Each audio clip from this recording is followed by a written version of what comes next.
भगवान जी का संदेश चैनल में आपका स्वागत है। अगर आपको वीडियो पसंद आए तो कृपया सब्सक्राइब और लाइक करें। संदेश को पूरा सुनना और बीच में मत छोड़कर जाना। मेरे बच्चे कैसे हो? तुम मुझे पता है कि तुम ठीक नहीं है। अब चिंता करने की कोई ज़रूरत नहीं है। मैं आज फिर आ गया हूँ आपके लिए एक नया महत्वपूर्ण संदेश लेकर। मेरे बच्चों, आज तुम्हारी माँ तुम्हें आशीर्वाद देती हूँ कि तुम्हें धन, ज्ञान, बुद्धि, यश और सभी प्रकार के सुख प्राप्त हो। लेकिन तुम्हें यह सब तभी प्राप्त हो सकता है जब तुम अपनी शक्ति को पहचान लोगे। मेरे बच्चे, तुम क्या नहीं कर सकते हो, बस तुम्हें अपनी माँ और अपनी शक्ति पर विश्वास करना होगा। मैंने तुम्हारे उन सभी कांटों को देखा है जो तुमने दिन रात सहे हैं। तुम्हारी माँ अब तुम्हें इस प्रकार से नहीं देख सकती। मेरे बच्चे, अब तुम्हें तुम्हारी नकारात्मक चीज़ों से बाहर निकलने का समय आ गया है। मैं आ गई। मेरे बच्चे, अब तुम चिंता मत करो, सब ठीक हो जाएगा। मैं इसीलिए तुम्हारे पास आई हूँ ताकि तुम्हें जीवन में वह सारी खुशियाँ मिले जिनसे तुम आज तक वंचित थे, और तुम्हें उन सारी खुशियों को भोगने का अधिकार है। अब तुम्हें घबराने की आवश्यकता नहीं है। मुझ पर विश्वास रखो। मेरे पास तुम्हारे लिए बहुत सी योजनाएं हैं जो तुम्हारे उज्जवल भविष्य के लिए काम आएंगी और तुम्हारे भविष्य में आगे चलकर जो तुम्हें ऊंचाइयों पर लेकर जाएंगी। मेरे बच्चे, छोटी छोटी बातों पर गुस्सा करना बंद करो। ये केवल तुम पवित्रता को नष्ट करेगी। तुम जानते हो कि तुम उस प्रकार के नहीं हो जो केवल अपने बारे में सोचे, परंतु इन दुखों के कारण तुम्हें बहुत अधिक गुस्सा आ रहा है। उस गुस्से पर काबू पाओ। मेरे बच्चे, भगवान की तलाश करो जो तुम्हारे अंदर है। यदि तुम भगवान की तलाश करोगे तो तुम्हें स्वयं ही शांति प्राप्त होगी, क्योंकि शांति का दूसरा अर्थ ही भगवान है। भगवान हमेशा शांति तथा विनम्रता पर विश्वास रखते हैं। अपनी मनचाही जिंदगी जरूर मिलेगी जिसके लिए तुम दिन रात मेहनत करते हो। वह तुम्हें सब कुछ प्राप्त होगा।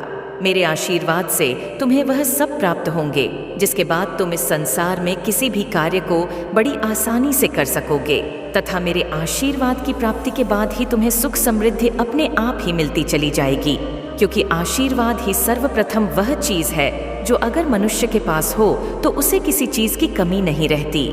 मेरे बच्चे, तुम केवल अपने कामों पर ध्यान दो और मेरे चमत्कार के लिए इंतजार करो। मैं तुम्हें जीवन में इस प्रकार की चमत्कार दिखाऊंगी कि तुम स्वयं सोचोगे कि यह असंभव सा कार्य कैसे संभव हो गया। तुम मेरे प्यारे बच्चे हो और मैं तुम्हें आशीर्वाद का वह भंडार दूंगी जिससे तुम किसी मनुष्य के आगे नहीं झुकाओगे, बल्कि इस पूरे संसार को अपने आगे झुकाओगे। इस मतलबी संसार में तुम्हें अपने नाम को ऊंचा करना है तथा अपने काम से उन लोगों की मदद करनी है जिन लोगों को तुम्हारी सहायता की आवश्यकता है। मेरे प्यारे बच्चे, मेरा रोज स्मरण करने से तुम्हें सकारात्मकता और आशीर्वाद जरूर मिलेगा। अपने दिमाग में पल रही सारी चिंताओं को हटाओ। चिंता से केवल तुम्हें दुख प्राप्त होगा और दुख से तुम किसी भी प्रकार के अच्छे कार्य को नहीं कर पाओगे। अब तुम्हारी माँ तुम्हारे पास है तो तुम्हें इन दुखों को सोचने की कोई ज़रूरत नहीं है। तुम जब भी अपने कार्य करने बैठते हो, कार्य करने से पहले मेरा ध्यान कर लेना, क्योंकि मेरे ध्यान करने से तुम्हें सकारात्मक चीज़ें प्राप्त होंगी और मन को शांति मिलेगी। मेरा आशीर्वाद तुम्हारे जीवन की सारी बाधाओं को मिटा देगा, तुम्हारे जीवन के हर उस दुख को खत्म कर देगा जिस दुख के कारण तुम ठीक प्रकार से ध्यान नहीं कर पा रहे। मैं तुम्हें आशीर्वाद देती हूँ कि तुम अपने पवित्र मन से मुझसे जो भी मांगोगे, मैं तुम्हें वह सारी चीज़ें प्रदान करूँगी, लेकिन तुम्हारी वह मांग सकारात्मक होनी चाहिए। मैं तुम्हें केवल वही वरदान दूंगी जो तुम्हारे लिए उचित होगा। तुम मुझसे जिस प्रकार के वरदान मांगोगे तुम्हें वह सब प्राप्त होंगे, लेकिन मैं तुम्हें फिर कह रही हूँ कि वह सकारात्मक वरदान होने चाहिए। यदि उस वरदान से किसी का बुरा होगा तो तुम्हें ऐसे वरदान की प्राप्ति नहीं होगी। मेरा आशीर्वाद तो तुम्हारे लिए सदैव रहेगा। मेरे बच्चे, आज मैं तुमसे बात करने आई हूँ। मेरे बच्चे, तुम मुझसे बात करो। एक बार मेरी ओर देखो। मेरे बच्चे, मैं तुम्हारी माँ काली तुमसे बात करने आई हूँ। मेरे बच्चे, तुम जिसके लिए इतने अशुभ आ रहे हो, मैं जानती हूँ, जिसे तुमने अपने हृदय से ही नहीं अपनी आत्मा से प्रेम किया है, जिसे तुम अपना सर्वस्व मानते हो और उसे परमात्मा की तरह पूजते हो तुमने, और वह तुम्हें गैरों की तरह छोड़कर चला गया। तुमने उससे बहुत मिन्नतें की, समझाया, रोया, गिड़गिड़ा या उससे कहा कि वो तुम्हें छोड़कर ना जाए। तुम उससे बहुत प्रेम करते हो, वो तुम्हारे लिए सब कुछ है, परंतु उसने तुम्हारी एक न सुनी। उसने ना तो तुम्हें समझा और ना ही तुम्हारी प्रेम को मैं सब जानती हूँ। मेरे बच्चे, और यही कारण है कि ने तुम्हारे प्रेममय कोमल हृदय को खंडित किया, तुम्हारे हृदय को इतनी पीड़ा दी है। मेरे बच्चे, तुम बिल्कुल भी मत रो। तुम्हारी ये माँ तुम्हारे आंसू यूं ही व्यर्थ नहीं जाने देगी। यह तुमसे वचन है मेरा। मेरे बच्चे, उसने जो भी किया है उसे उसका शीघ्र ही आभास होने वाला है। मेरे बच्चे, तुमने जितना उसके लिए रोया है उसके 2 गुना वो रोएगा। तुम्हारे लिए मैं उसे बहुत जल्द अनुभव कराने वाली हूँ कि उसने तुम्हें छोड़कर कितनी बड़ी भूल की है, उसने अपने जीवन में क्या खोया है, यह बहुत जल्द वो समझने वाला है। मेरे बच्चे, अब वो तुम्हारे सच्चे प्रेम को भी समझेगा। वो तुम्हारे प्रेम और तुम्हारे महत्व को समझेगा। उसने जितनी पीड़ा तुम्हें दी है उससे कहीं ज्यादा वो पीड़ा को अनुभव करेगा। मेरे बच्चे, वो आएगा, लौटकर तुम्हारे पास ही आएगा। इस दुनिया की भीड़ में वो जब अकेला होगा, जब हर तरफ से उसे धोखा और दुख मिलेगा, तब उसे तुम्हारी याद आएगी और वह तुम्हारे पास ही आएगा। मेरे बच्चे, तुम देखना, वो बहुत जल्द तुम्हारे पास आएगा और उसी प्रकार रोएगा, गिड़गिड़ा जाएगा, जिस प्रकार तुमने किया था जब वह तुम्हें छोड़कर जा रहा था। तुमसे प्रार्थना करेगा कि तुम उसे माफ कर दो। मेरे बच्चे, समय परिवर्तित हो रहा है और तुम्हारा भाग्य भी, और इस परिवर्तन में वह भी परिवर्तित होगा। तुम बस अपने सच्चे प्रेम पर और अपनी इस माँ पर विश्वास रखो और अपने ये आंसू पच लो। मेरे बच्चे, तुम्हारे प्रेम को किसी की बुरी नजर लग चुकी है, इसलिए मेरे बच्चे, तुम्हारा प्रेम खतरे में है। इसलिए तुमको और तुम्हारे प्यार को बचाने के लिए कुछ जरूरी बातें बताने आई हूँ। मेरे बच्चे, क्योंकि तुम मेरे ऊपर ही अपने आप को सौंप चुके हो, इसलिए मैं स्वयं तुम्हारी रक्षा करूंगी। मैं तुम्हारे प्रेम पर आज भी नहीं आने दूंगी और तुम्हारे संदेश को पूर्ण रूप से सुनने के पश्चात आधी रक्षा तो तुम स्वयं ही कर पाओगे और आधी मैं स्वयं तुम्हारी रक्षा करूंगी। क्योंकि मेरे बच्चे, जीवन में प्रेम पाना बहुत ही अच्छा और सच्चा होता है, लेकिन यदि तुम्हारा प्रेम किसी और के कारण खतरे में है तो निश्चित ही तुम्हें बचने की आवश्यकता है और तुम्हें बचना भी चाहिए। क्योंकि कोई है जिसकी तुम्हें बुरी नजर लग चुकी है, उसी दृष्टि के दोष से भी बचना है और तुम्हें कुछ ऐसे कार्य करना है जिससे से कि तुम्हारा प्रेम बच पाए। मेरे बच्चे, इसे लाइक करके दावा करो। जिस प्रकार तुम्हारी स्वास्थ्य को कभी कभी किसी की गंदी नजर लग जाती है तो तुम बीमार पड़ जाते हो, या ऐसे इंसान के कारण जो कि तुम पर गंदी नजर रखता है, तुम्हें अपना बनाना चाहता है, वह नहीं चाहता कि तुम्हारा प्रेम तुम्हारा रहे, तुम्हारा प्रेम तुमसे अलग करना चाहता है, इसलिए वह कुछ न कुछ गलत बात को बोलकर तुम दोनों के बीच में लड़ाई करवा रहा है, क्योंकि उसे तुम लोगों के बीच में आना है और अपना बनाना है। लेकिन ऐसे किसी के बीच में जाने से किसी का प्रेम न तो छड़ता है न किसी दूसरे को मिलता है। इस पर दावा करने के लिए 3 बार 8 टाइप करो। मेरे बच्चे, जो सच्चा प्रेमी है वही तुम्हारे जीवन में रहेगा। एक बात को ध्यान रखो, लड़की हो या लड़का, स्त्री हो या पुरुष, जीवन साथी हो या तुम्हारा प्रेमी या प्रेमिका, यदि पत्नी को कोई स्त्री गलत बातें बोलता है या पुरुष कोई गलत बात बोलता है तो अपने दिमाग में तुम यह समझ लेना कि निश्चित ही वह तुम्हें तुम्हारे पति या पत्नी से दूर करना चाहता है। उसकी बातों को से मत लगाना और उसकी बातों पर यकीन मत करना। केवल अपनी आंखों से और अपने मस्तिष्क से और अपने हृदय से उस बात को समझने की कोशिश करना जब तुम्हें बात सच दिखाई दे अपने पति या पत्नी के अंदर, तभी तुम उनकी बातों का यकीन करना। क्योंकि कई बार ऐसा होता है कि कोई सिखाने वाला व्यक्ति तुम्हें तुम्हारे साथी से दूर करना चाहता है, इसलिए इस बात का खास ख्याल रखना। और यही बात पुरुष के लिए भी है। कई बार पुरुष का कोई दोस्त उसकी पत्नी के बारे में उल्टी सीधी बातें कहकर उसके खिलाफ गलत बातें दिमाग में भर देता है, जिससे कि पति अपने पत्नी के हृदय से दूर हो जाए। इससे सहमत हो तो हाँ टाइप करो। और ऐसे में पति को भी यही चाहिए कि वह अपनी पत्नी पर पूर्ण विश्वास रखे और उसे देखकर किसी बात पर यकीन करे। इसलिए तुमको तुम्हारे प्रेम से जो अलग करना चाहता है, कितना भी सोचे, कितना भी प्रयास करे, लेकिन तुम जब तक सही हो, स्वयं को और अपने प्रेम को समझते हो और तुम्हें यह झांत है कि प्रेम करने वाला कभी झूठ नहीं बोलते।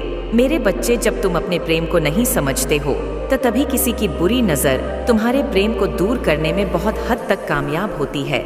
इसलिए ना तो तुम्हें किसी की बातों में आना है, न ही ऐसे बिना किसी की बातों को सुनते हुए किसी की बातों का यकीन करना है, और ना ही ज्यादा सोच विचार करना है, क्योंकि ज्यादा सोच विचार करोगे तो तुम कभी भी वह प्रेम प्राप्त नहीं कर पाओगे। इस पर विश्वास करो। मेरे बच्चे हैं। मेरी अंतिम चेतावनी है। मैं तुम्हें आखिरी बार समझा रही हूँ। यदि तुमने मेरी बातों को ध्यान पूर्वक नहीं सुना तो तुम्हें मेरे अत्यधिक क्रोध का सामना करना पड़ेगा। इसलिए मैं तुम्हें यह संदेश भेज रही हूँ। मेरे बच्चे, इसलिए जो आज बताने जा रही हूँ ध्यानपूर्वक सुनना और समझना, क्योंकि इस बात को समझना बहुत ज्यादा जरूरी है। तुम्हारे लिए जीवन के रास्ते रुकने के बहुत हैं, परंतु रास्ते खुलने की बहुत कम वजह। इसलिए तुम उन वजहों को कभी अनदेखा मत करो। मेरे बच्चे, एक खूबसूरत तोहफा तुम्हारा इंतजार कर रहा है। आज वक्त है अपने पंख फैलाने का, इस खुले आकाश में उड़ जाने का। मेरे बच्चे, तुम अब तक जिसे अपना पूरा संसार समझ रहे थे, वह तो बस एक छोटा सा अंश था। अपने पंख खोलो, तुम्हारा संसार तो यह खुला आकाश है जहां तुम बंधन मुक्त विचार करते हो। मेरे बच्चे, एक खूबसूरत तोहफा तुम्हारी ओर आ रहा है। यह तोहफा मेरी तरफ से मेरे बच्चे के लिए है। यह तुम्हारे जीवन में उत्साह और उमंग को वापस लाएगा। इस खूबसूरत तोहफे की पहचान तुम्हें स्वयं करनी है। किसी को यह एक व्यक्ति के रूप में प्राप्त होगा, लेकिन यह सभी के लिए अत्यंत भाग्यशाली होगा। मेरे बच्चे, तुम्हारी ऊर्जा का स्तर बढ़ चुका है। यदि तुम अपने आप को एक दृष्टि बनाकर देखो, तब तुम पाओगे तुम्हारे व्यक्तित्व ने अब तक कितना परिवर्तन हुआ है। तुम यदि अपनी तुलना पहले से करो, तब तुम देखोगे तुम्हारा किस प्रकार रूपांतर हुआ है। मेरे बच्चे, क्या यह सब एक दिन में संभव था? क्या तुमने कभी कल्पना की थी जिस प्रकार से तुम्हारा विश्वास होगा? क्योंकि यह सब प्राकृतिक द्वारा पूर्व निर्धारित होता है। जिस प्रकार विद्युत धारा प्रवाह के लिए उसी तरह चयन किया जाता है। जिस तार की क्षमता उस तार को प्रवाहित कर सके, उस क्षमता की धार में अधिक धारा प्रवाहित कर दी गई तो वह ध्वस्त हो जाएगी। ठीक उसी प्रकार व्यक्ति के शरीर में ऊर्जा का प्रभाव होता है। जैसे जैसे तुम्हारी क्षमता में विकास होता है, वैसे वैसे तुम्हारे शरीर की ऊर्जा बढ़ती है, जो लगातार अपने हृदय में आध्यात्मिक अग्नि को प्रज्वलित करती है। उनकी क्षमता बढ़ती चली जाती है और अनंत धारा उनके शरीर में प्रवाहित होती है। तुम्हारी यात्रा का विशेष अंग है। एक पहाड़ पार करते ही तुम्हारे लिए दूसरा द्वार खुल जाएगा। तुम इतना स्मृति रखो, मैं सदा तुम्हारे साथ हूँ। तुम्हारा अहित कदापि नहीं होगा। जिस प्रकार भक्त अपनी ईश्वर को परीक्षा देता है, उसी प्रकार सच्चे भक्तों के लिए ईश्वर को भी परीक्षा देनी होती है। जब भी तुम्हें ऐसा लगे अब कुछ भी नहीं बचा, तो तुम मुझे पुकार लेना, वह तुम्हें झांत होगा। मैं सदा तुम्हारे साथ खड़ी थी। जो तोहफा मैंने तुम्हें भेजा है, उसके लिए खुद को तैयार करो, क्योंकि बहुत जल्द वह तुम्हें मिलने वाला है। चलो थोड़ा मुस्कुराओ, तुम्हारी मुस्कान पूरे वातावरण को आनंदित करती है। मेरे बच्चे, यूं उदास होकर न बैठा करो। एक बड़ी अच्छी कहावत है, जब एक द्वार बंद होता है, तब ईश्वर स्वयं तुम्हारे लिए एक नए द्वार खोल देते हैं। कोई नया द्वार नहीं खुला, कोई भी नया द्वार हमें नहीं मिला है। उस विषय में चिंता करते हैं और दुखी हो जाते हैं और सोचते हैं ऐसा क्यों हुआ। किंतु नया द्वार खुलता अवश्य है, किंतु जो पुराना बंद द्वार है, उसी के समक्ष दुखी होकर बैठ जाते हैं।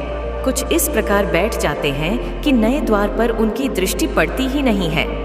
मेरे बच्चे, बस यही कहना चाहती हूँ कि तुम्हारे जीवन के नए स्तर पर ले जाने के लिए मेरी शक्तियाँ तुम्हारी ओर बढ़ रही हैं। वह अदृश्य शक्ति है जो तुम तक पहुँचने वाली है, जो एक पल में तुम्हें ऐसी सूचना देंगी कि तुम झूम उठोगे।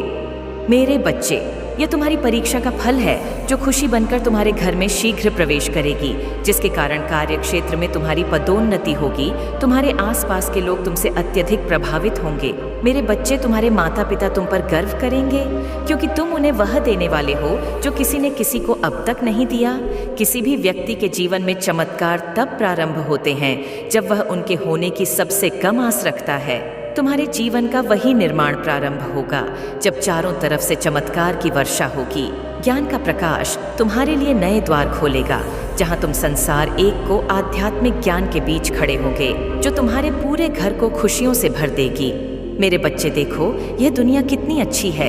एक ही समय में कोई आध्यात्मिक पीड़ा में होता है तो कोई अत्यधिक प्रसन्न। एक ही समय में किसी के घर में शिशु का जन्म होता है और उल्लास का माहौल होता है। वहीं उसी समय एक घर में किसी के घर देहांत हुआ होता है, जहां मातम है दोनों घरों में। देख रही हूँ, पर मुझे ना कोई प्रसन्नता है ना ही कोई दुख, क्योंकि जिसने जन्म लिया है वह अपनी एक नई यात्रा पर जाएगा, जहां उसे कई अभ्यास जीवन रूप में सीखने हैं। और किसी की मृत्यु हुई है, वह कई अध्याय सीख कर मेरे पास आ रहा है। यह चक्र तो तब तक चलता रहेगा जब तक वह आत्मा जीवन के 7 अध्याय पूर्ण रूप से ग्रहण न कर ले। इसी प्रकार जब तुम्हारे जीवन में कोई लाभ होता है अथवा हानि होती है तो तुम्हें एक समान व्यवहार करना चाहिए। किसी भी स्थिति में अत्यधिक प्रसन्न या अत्यधिक दुखी नहीं होना चाहिए, क्योंकि दोनों ही तुम्हारे जीवन का महत्वपूर्ण अंग है। मेरे बच्चे, यदि आज तुम अत्यधिक प्रसन्न हो तो सकता है कल तुम्हें दुखी भी होना पड़े। इसलिए आज मैं तुम्हें एक गुप्त मंत्र दे रही हूँ। जीवन में परिस्थिति चाहे जो भी हो, सदैव ईश्वर का स्मरण हृदय से करते रहना। ऐसा करने से जीवन में सुख और दुख एक समान लगने लगते हैं। जब तुम्हें कोई बड़ी उपलब्धि हासिल हो तो उसे ईश्वर की सेवा समझकर ईश्वर के चरणों में समर्पित कर दो। ऐसा करने से तुम्हारे भीतर अहंकार का वास नहीं होगा। प्रत्येक दिन जो भी अच्छे कर्म करो उसे ईश्वर की सेवा समझकर, इसी प्रकार जब तुमसे कोई गलती हो तो उसे भी ईश्वर के चरणों में समर्पित कर स्वीकार करो। आज जो मैंने तुम्हें बताया है, इसे जानने में व्यक्ति को बरसों बीत जाते हैं। यदि आज इस गुप्त ज्ञान को तुम अपनी पोटली में बांध लोगे तो अनंत काल तक तुम्हारी यात्रा सुखद होगी। मेरे बच्चे, यह याद रखो, यह यात्रा बड़ी कठिन होती है और इसी कारण से सदैव तेज चलना, शीघ्र गति से चलना ही पर्याप्त और आवश्यक नहीं है। इससे भी अधिक महत्वपूर्ण है सोच समझ कर चलना। सोच समझ कर जब चलोगे तब यह कदम सबसे अधिक श्रेष्ठ होंगे। कब किस मोड़ पर मुड़ना है, कब किस मोड़ पर नहीं मुड़ना है, इस सब का ज्ञान प्राप्त करना आवश्यक है। मेरे बच्चे, मेरा आशीर्वाद सदैव तुम्हारे साथ है। तुम्हारा कल्याण हो। अपनी माता का अगला संदेश प्राप्त करने के लिए अपनी माता के इस संदेश को लाइक करके चैनल को सब्सक्राइब अवश्य कर लेना, ताकि आने वाला आपकी माता का संदेश आपको प्राप्त हो सके। सदा सुखी रहो मेरे बच्चे। जय माँ काली, जय माता रानी, हर हर महादेव।